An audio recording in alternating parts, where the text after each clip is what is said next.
I'm a world-class tracking expert. This time, the criminal I'm hunting goes by the codename Wolf King. 20 years ago, he adopted several children from an orphanage. Later, he trained all of them to become elite thieves. Each one has their own specialty. Some are world-class hackers. Some can change their appearance in the blink of an eye. Some can even perfectly disguise themselves as a woman when they're actually a man. Wolf King calls the shots from behind the scenes.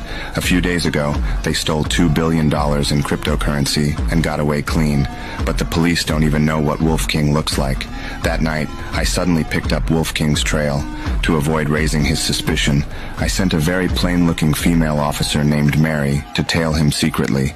The goal was to find out exactly where he lived. I sat in my car, watching everything through the surveillance feed. At that moment, Wolf King suddenly turned around. Mary immediately pretended to be looking for something on the ground. When Wolf King spotted Mary, he stopped in his tracks. This guy is extremely cautious. Everyone held their breath in tension, but just as Wolf King was about to leave, Mary whispered something into the hidden earpiece in her ear. I immediately told her to put her hand down, but Wolf King instantly sensed something was off. Just as he was about to walk away again, a cop suddenly moved the surveillance camera. Wolf King caught that anomaly in a split second.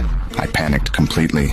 Luckily, he wasn't entirely sure the police were tailing him at that point, so Mary kept following him from a distance.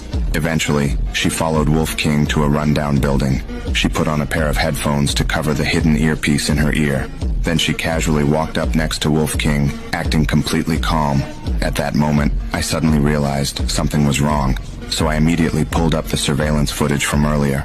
I noticed he had turned around and taken a good look at Mary before leaving. At that instant, the sharp-minded Wolf King recalled seeing Mary at the market earlier. He had confirmed that Mary was a cop. After stepping into the elevator, he pulled a knife out of his pocket. Just as the elevator doors were about to close, I suddenly rushed in. I pretended to take off her headphones while secretly removing the earpiece from her ear. I pretended to be her father. I asked him which floor he lived on, but he said he needed to go back down to the first floor to grab something. When he pressed the elevator button, he did take a close look at Mary's ear, just as I expected. Once he saw there was no earpiece, he put the knife away. I handed him a rotten apple. I had actually hidden a tiny camera inside the apple.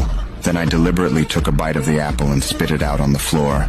I secretly hid the camera in the corner of the elevator. When the elevator reached the top floor, I had no choice but to step out with Mary. But we didn't actually live there. After hearing the elevator doors